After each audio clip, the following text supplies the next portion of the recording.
Have you ever felt that something about your world isn't quite right? That the reality you've been taught to accept might be nothing more than shadows on a wall?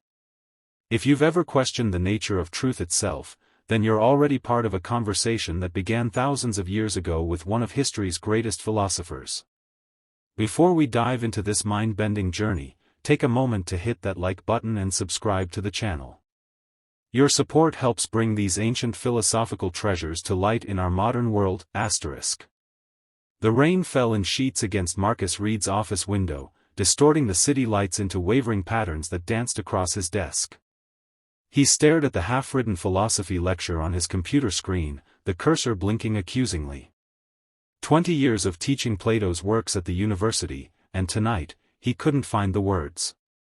His daughter Sophie's voice echoed in his mind from their argument that morning. "You spend your life teaching people about escaping the cave, Dad, but you've never actually left it yourself." Marcus rubbed his eyes, feeling the weight of his 57 years. Sophie wasn't entirely wrong. He'd built a comfortable academic career explicating Plato's metaphors to eager undergraduates, publishing papers that earned him tenure and respect among his peers. But had he ever truly embodied the philosopher's journey? Had he ever broken free of his own chains? The phone on his desk buzzed. The hospital. His heart sank as he answered. "Professor Reed? This is Mercy General. Your daughter Sophie has been in an accident." The world tilted beneath him. "Is she?" "She's stable, but unconscious. You should come right away." Marcus grabbed his coat, the unfinished lecture forgotten. As he rushed through the rain-soaked campus, a strange thought surfaced. Perhaps this was his call to finally leave the cave. The hospital corridor stretched before Marcus like a tunnel of fluorescent unreality. Dr. Elena Winters, a neurologist with tired eyes and a gentle voice, led him to Sophie's room. "She sustained a severe concussion in the crash," Dr. Winters explained. "The brain scans show unusual activity. She's in what we call a dissociative state, technically unconscious, but with signs of significant neural engagement."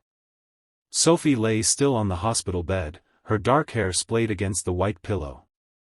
Electrodes connected her to machines that beeped and flickered with mysterious data. "What does that mean?" Marcus asked, taking his daughter's limp hand. "It means," Dr. Winters said carefully, "that while she appears unconscious to us, Sophie may be experiencing something quite different internally. We've seen similar patterns in patients who later reported vivid, coherent experiences, almost like being trapped in an alternate reality." Marcus felt a chill. "Like shadows on a cave wall," he whispered. "Pardon?" "Nothing. Just, something I teach." "When can I take her home?" Dr. Winters touched his shoulder. "Professor Reed, there's something else. We've been testing an experimental treatment for cases like Sophie's. It's called neural resonance therapy. It allows a second person to connect to the patient's neural patterns, essentially experiencing what they're experiencing. It might help guide her back to consciousness." "You want me to enter my daughter's mind?" The words sounded absurd as he spoke them. "Not exactly. But you would perceive the world as she's perceiving it now. It could help us understand how to bring her back." Marcus looked at Sophie's face, so still and peaceful. She had always been the brave one, challenging everything, questioning the world he took for granted. Now she was lost in some interior cave, seeing shadows he couldn't imagine. "I'll do it," he said. The neural resonance lab resembled something from a science fiction film. Marcus lay on a reclining chair beside Sophie's gurney, while technicians attached electrodes to his temples and wrists. "Remember," Dr. Winters said as she calibrated equipment, "what you'll experience isn't reality in any conventional sense. It's a translation of Sophie's neural activity into perceptual data your brain can process. If at any point you want to disconnect, just say, 'Exit protocol' 3 times. Will she know I'm there?" Marcus asked. "We don't know. Some patients report sensing a presence. Others don't. You're the guide, Professor Reed." Your job is to find her and lead her back. Marcus closed his eyes as the technician injected something cool into his arm. The sedative will help your brain sync with the neural interface, she explained. Just relax and let the connection form naturally. As consciousness began to slip away, Marcus thought of Plato's freed prisoner, returning to the cave to rescue those still in chains. The irony wasn't lost on him. After decades of teaching the allegory, he was about to experience it firsthand. Neural sync initiating, someone said distantly. Then darkness. Complete, enveloping darkness. And then, light. But not the light of the hospital room. A different light entirely. Marcus found himself standing on a vast plain under a crimson sky. The ground beneath his feet was black sand that shifted like liquid with each step. In the distance, mountains of glass reflected the blood-red clouds. There was no sun visible, yet everything glowed with an inner luminescence. Sophie, he called, his voice strangely flat in the dense air. No response. He began walking, each step requiring conscious effort against the pulling sand. As he moved, he noticed structures appearing on the horizon, buildings perhaps, or monuments. They seemed to shift and rearrange themselves when he wasn't looking directly at them. After what felt like hours but could have been minutes, Marcus reached what appeared to be a city. But it was unlike any city he'd ever seen. The buildings were constructed of transparent materials that revealed their inner workings, staircases that led nowhere, rooms that folded into themselves, corridors that bent in impossible angles. And there were people. Or rather, figures that resembled people in the way that shadows resemble their casters. They moved about their business with purpose, but their features were indistinct, their voices a murmuring hum just below comprehension. One figure separated from the crowd and approached Marcus. As it drew closer, its features became clearer, resolving into the face of an elderly man with piercing eyes. Another visitor, the man said, his voice resonating oddly. You must be seeking someone. My daughter, Marcus replied. Sophie Reed. The old man tilted his head. Names have little meaning here. But I know of whom you speak. The one who questions. She has gone to the academy. The academy? The old man pointed to a structure at the city center, a building that resembled the Parthenon but constructed of the same transparent material as the other buildings, its columns shifting position subtly as Marcus watched. Thank you, Marcus said, but the old man was already fading back into the crowd, his features becoming indistinct once more. The academy loomed larger as Marcus approached, its proportions somehow wrong, as if designed for beings of different dimensions. The steps leading to its entrance were uneven, some requiring a small step, others a leap. At the top stood a figure Marcus recognized instantly, though he had never seen her in person. Hypatia, he whispered. The ancient philosopher smiled. You know me. That's unusual for visitors. I teach philosophy. You're one of history's greatest minds. How flattering, she said, though her tone suggested she found it anything but. And what philosophy do you teach, visitor? Plato, among others. I specialize in the allegory of the cave. At this, Hypatia's expression darkened. Ah. The cave. And you believe you understand its meaning? I've studied it for decades. Studying is not understanding. But perhaps that's why you're here. To finally understand. She gestured to the entrance behind her. Your Sophie is inside. She attends the lecture. Marcus moved to enter, but Hypatia blocked his path with surprising strength. Before you enter, visitor, you should know, the academy shows truth, not comfort. What you learn here may not be what you wish to learn. I just want my daughter back. Is that truly all you seek? Or do you finally wish to leave your own cave? Without waiting for an answer, Hypatia stepped aside. Enter then. The lecture has already begun. The interior of the academy defied physical logic. The ceiling soared hundreds of feet overhead one moment, then pressed down claustrophobically the next.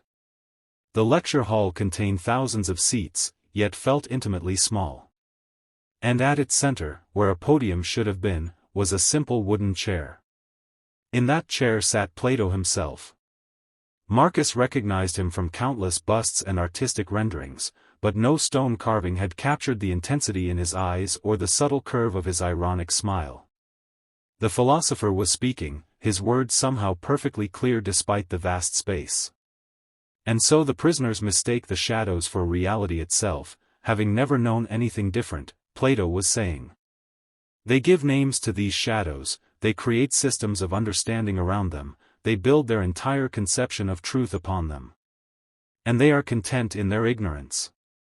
The audience was rapt. Among them, in the third row, sat Sophie. She was dressed as Marcus had last seen her in the real world, jeans and her favorite blue sweater, but she seemed different.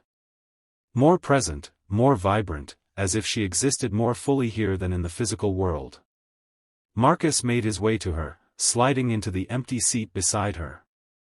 She didn't turn. "Sophie," he whispered. "It's Dad." She continued staring ahead at Plato, who had risen from his chair and was now pacing. "But what happens," the philosopher continued, "when one prisoner is freed? When their chains are broken and they are forced to turn and see the fire that casts the shadows? The pain is excruciating. The light blinds them. The truth is too much to bear." "Sophie, please," Marcus tried again, touching her arm. This time she flinched and turned to him, her eyes widening in recognition.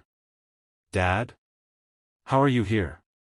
Her voice was simultaneously distant and crystal clear. "I came to bring you home. You've had an accident. You're in the hospital." Sophie frowned. "No, that's not right. I'm at the lecture. I've been waiting for this my whole life." He's about to explain the dark truth behind the allegory. "Sophie, this isn't real. It's some kind of neural projection. You're unconscious. Maybe I was unconscious before. Maybe this is awakening." She turned back to Plato, who had stopped pacing and was staring directly at them. "The visitor speaks of reality," Plato said, addressing the entire hall but clearly focusing on Marcus. "He believes he knows what is real and what is illusion. But tell me, visitor, how can you be so certain?" The question hung in the air, and Marcus felt thousands of eyes turn toward him. He stood, compelled by some force he didn't understand. "I'm certain because I know the world outside this, whatever this is. I have physical evidence. Empirical knowledge." Plato's smile deepened. "Evidence perceived through senses that can be deceived? Knowledge built upon foundations you have never questioned? Tell me, Professor, you do teach my works, do you not?" "I do." "And in your teaching, what do you tell your students is the dark meaning of my allegory?" Marcus hesitated. "That most people live in ignorance, mistaking appearances for reality. That philosophers, those who seek wisdom, must free themselves from these illusions and perceive truth directly. And that when they return to share this truth, they face resistance and even violence from those who prefer their comfortable ignorance." A serviceable summary, Plato acknowledged with a slight bow. "But incomplete. You have described the allegory, not its darkness." "What do you mean?" "The darkness, Professor Reed, is not in the ignorance of the prisoners. It is in the violence of the supposed liberation." Plato's voice grew deeper, filling the hall. "Consider, who breaks the prisoner's chains? Who forces him to turn and face the fire? Who drags him painfully up the rough ascent out of the cave? Not the prisoner himself. He does not choose enlightenment. It is thrust upon him, against his will, by those who believe they know better." A murmur ran through the audience. Sophie was leaning forward now, intent on every word. "And when this prisoner returns, blinded by the sun, stumbling in the darkness he once navigated with ease, speaking of incomprehensible wonders to his fellow captives, is it surprising they threatened to kill him? From their perspective, he has been harmed by his liberation. He has lost his place in their society. He has become useless, dangerous, insane. Plato turned his gaze directly to Marcus, and it felt like being pinned by a spotlight. The dark truth of the allegory, Professor, is that enlightenment is violence. Truth is trauma. And those who appoint themselves guides often cause more harm than good, regardless of their intentions. The word struck Marcus like physical blows. He sank back into his seat, looking at Sophie, who was nodding slowly. "That's why I'm here, Dad," she said softly. "I needed to understand this. You've spent your life trying to lead students out of the cave, but you never asked if they wanted to leave. You never considered that maybe the shadows were enough for them. Sophie, that's not. Isn't it? You pushed me my whole life. Advanced classes, philosophy summer camps, college applications to all the right schools. You wanted me to see the sun. But did you ever ask what I wanted to see?" The truth of her words cut deep. Marcus had always believed he was helping Sophie reach her potential, exposing her to greater truths. He had never considered that his guidance might be experienced as coercion. "I just wanted what was best for you," he said weakly. "The guardian of the cave always believes that," Plato interjected. "The question is not whether you meant well, Professor Reed. The question is whether you had the right to decide what another soul should see." The lecture hall began to shift, the transparent walls becoming opaque, the ceiling lowering. The audience faded until only Plato, Marcus, and Sophie remained. "Sophie, please," Marcus said, taking his daughter's hands. "I understand now. I do. But we need to go home. This place isn't real." "It feels real to me," she replied. "More real than lectures and textbooks and the path you laid out for me. Here, I'm learning truths you never taught. Then learn them and come back. Tell me. Teach me. But don't stay here forever." Sophie studied his face. "Why do you care so much if I stay?" The question caught him off guard. "Because I love you. Because you have a life to live. A life you've planned for me." "No. Not anymore." Marcus felt tears forming. "You were right this morning. I've spent my career talking about leaving the cave, but I've never truly left it myself. I've been comfortable in my academic world, with my published papers and my tenured position. I haven't risked anything real in decades." Plato nodded approvingly. "The beginning of wisdom. Sophie, come back with me, and we'll both leave the cave. For real this time. No more shadows. No more pretending to know what's best for you. Just discovery. Together." Something in his daughter's eyes shifted. "You mean that?" "With all my heart." Sophie looked at Plato, who had returned to his wooden chair. "Is it time?" she asked him. The philosopher shrugged. "Time is another shadow on the wall, Sophie Reed. But yes, perhaps you have learned what you came to learn." She turned back to her father. "There's something I need to show you first. Before we go back." "Anything." Sophie stood and extended her hand. "Then follow me. To the sun." They exited the academy into a changed landscape. The crimson sky had deepened to purple, and the glass mountains on the horizon glowed with inner fire. Sophie led Marcus through the transparent city, which was now deserted, the shadow people gone. "Where is everyone?" Marcus asked. "They're still here. You just can't see them anymore. You're starting to perceive this place as it really is, not as your mind needs to translate it." They reached the edge of the city, where the black sand plain began again. But now a path cut through it, a narrow bridge of solid white stone that stretched toward the mountains. "The path of the philosopher," Sophie said. Plato described it in the Republic, though most readers miss it. It leads to true understanding. They began walking the path, which was just wide enough for them to proceed side by side. As they walked, Marcus noticed the air becoming clearer, the colors around them more vivid. "Sophie, how do you know all this? How long have you been here?" She smiled sadly. "Time works differently here, Dad. For you, it's been hours since my accident. For me, it's been longer." "How much longer?" "Long enough to walk this path many times. Long enough to study with Plato, and Hypatia, and others you would recognize. Long enough to understand what I was missing in the world of shadows." Marcus felt a stab of fear. "You talk as if you've been here for years." "Perhaps I have been. Or perhaps it only feels that way. Does it matter?" Before he could answer, they reached a point where the path began to ascend, climbing toward a pass between two glass mountains. The climb was steep, the stone steps rough and uneven. Just as in Plato's Allegory, Marcus found himself stumbling, his eyes struggling to adjust to the increasingly bright light emanating from beyond the pass. "It's difficult," Sophie acknowledged, helping him regain his balance. "The ascent is always painful. That's part of the allegory's darkness, the price of enlightenment is suffering." They continued climbing until they reached the pass. Beyond it lay not mountains, but a vast sea of light, pure, blinding radiance that made Marcus shield his eyes. "I can't look at it," he gasped. "Not directly, no. Not at first." In the allegory, the freed prisoner must look first at shadows, then reflections, then the objects themselves, and finally the sun. "You need time to adjust."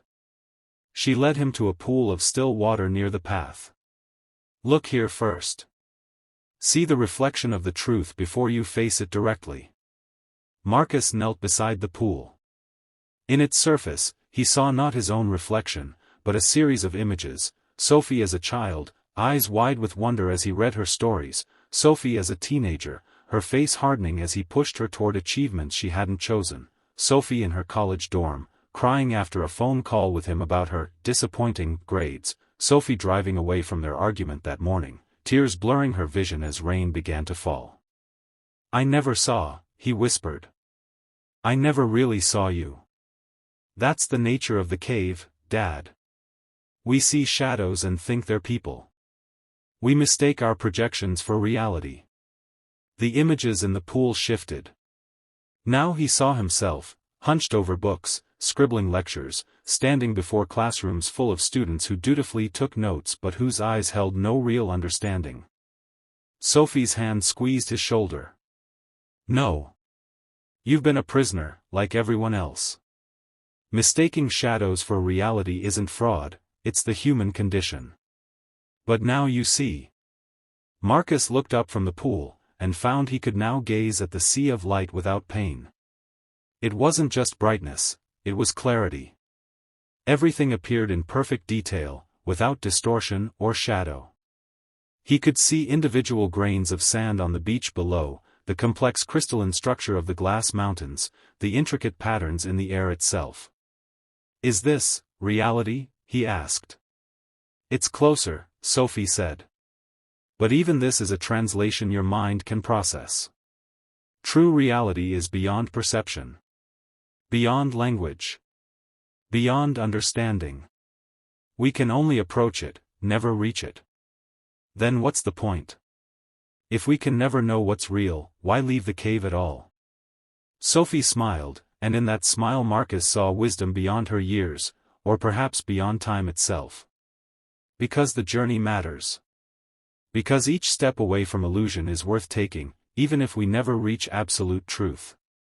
Because once you've glimpsed even a reflection of the sun, the shadows can never satisfy you again. She gestured back toward the path they had climbed. "We can return now, if you're ready. Back to what you call reality. But we'll go back changed." Marcus took one last look at the sea of light, trying to commit its clarity to memory. "Will you remember this place? When we wake up?" "Parts of it. Like a dream that feels more real than waking." "And you?" "I'll remember what matters. That I need to stop living in shadows." That I need to see you, really see you, for who you are. Sophie took his hand. Then it's time to go home, Dad. Together they turned from the light and began the descent. The hospital room materialized around Marcus as consciousness returned. The neural resonance equipment was being removed by technicians, and Dr. Winters stood nearby, checking readings on a monitor. Professor Reed? Can you hear me? She asked. Yes, he managed, his voice hoarse. Sophie? Dr. Winters smiled. See for yourself. Marcus turned his head and saw his daughter in the adjacent bed, her eyes open, watching him. Hey, Dad, she said softly. He reached for her hand across the gap between their beds. Sophie. You're back. We both are. Dr. Winters checked Sophie's vital signs. Your daughter regained consciousness about 20 minutes after you entered the neural resonance state, Professor Reed. It's remarkable. We've never seen such a rapid recovery. What happened in there? One of the technicians asked. The neural activity patterns were off the charts. Marcus exchanged a glance with Sophie. Let's just say we took a walk in the sun, he replied. Later, when they were alone in Sophie's hospital room, Marcus pulled his chair close to her bed. Do you remember everything? He asked hesitantly. Sophie's eyes met his. I remember enough. The academy. Plato. The path through the mountains. Was it real? Any of it? Does it matter? She reached for his hand. What matters is what we brought back. Marcus nodded slowly. I've been thinking. About your future. Your plans. And I think it's time I stopped being the one who decides where your path leads. The whole point of the allegory is that each person has to see the truth for themselves. I can't force you to see what I see. Sophie smiled. So what now? Now I think I need to make some changes. Starting with a sabbatical from the university. I've been teaching the same course on Plato for 20 years without ever really questioning my own understanding. It's time I did some real philosophy instead of just talking about it. What about me? That's up to you. Whatever you decide to do, college, gap year, something else entirely, I'll support you. Really support you, not just support a version of you I've created in my mind. Sophie was quiet for a moment. I've been thinking about taking some time to travel. Maybe Greece. See the actual academy. I think that's a wonderful idea. Would you, maybe want to come with me? For part of it, at least. We could see the ruins together. You could show me where Plato actually taught. Marcus felt something open in his chest, a space that had been closed for too long. I'd like that very much. They sat in comfortable silence for a while, the memory of the sea of light still vivid between them. Dad? Sophie finally said. Yes? The dark meaning of the allegory. It's not just about the violence of enlightenment, is it? It's about love too. What do you mean? I mean that loving someone, really loving them, means allowing them to find their own way out of the cave. Even if their path isn't the one you would choose. Even if they decide to stay among the shadows. Marcus felt tears forming. When did you get so wise? Sophie smiled. I had a good teacher. He just needed to learn his own lessons. 6 months later, Marcus stood on a hill overlooking the ruins of Plato's academy in Athens, the setting sun casting long shadows across the ancient stones. Sophie was a few yards away, taking photographs of the olive trees that still grew on the grounds, descendants perhaps of the trees under which Plato himself had taught. The sabbatical had become a resignation. After returning from the hospital, Marcus had found he could no longer teach philosophy as he had before, as an academic exercise, a set of theories to be memorized and regurgitated. He had seen too much, understood too deeply the limitations of his approach. Now he and Sophie were 3 months into their journey through Greece, visiting not just the famous philosophical sites but also remote villages and islands where ancient wisdom persisted in unexpected forms. They had studied with modern mystics, attended lectures at the contemporary Platonic Academy in Athens, and spent long evenings in conversation with fellow travelers and locals alike. And Marcus was writing again, not academic papers this time, but a book about his experience, about the true meaning of Plato's Allegory and its relevance to modern life. He was calling it Returning to the Cave, a father's journey from shadows to light. Sophie approached, tucking her camera into her bag. Ready to head back to the hotel? Almost. Just taking it all in one last time. She stood beside him, gazing at the ruins. It's smaller than I imagined. Most important things are. The big revelations come in small moments. Like neural resonance therapy? Marcus smiled. Like that. Though I'm still not sure exactly what happened to us that night. Does it matter? It changed everything. It did. He put his arm around her shoulders. Thank you. For what? For showing me the sun. As they walked back toward the city, the shadows of the ancient columns stretched before them, reminders of the cave that awaited every philosopher who dared to seek the light. But Marcus no longer feared those shadows. He had learned their secret: they were not enemies of the light, but its messengers, pointing always toward the source, for those with eyes to see. If this exploration of Plato's Allegory has illuminated something in your own life, please consider liking this video and subscribing to our channel. Philosophy isn't just for academics, it's a living tradition that can help us all find our way out of our personal caves and into greater understanding. Join us next week as we delve into another ancient wisdom that has surprising relevance for our modern challenges. Until then, keep questioning the shadows, *.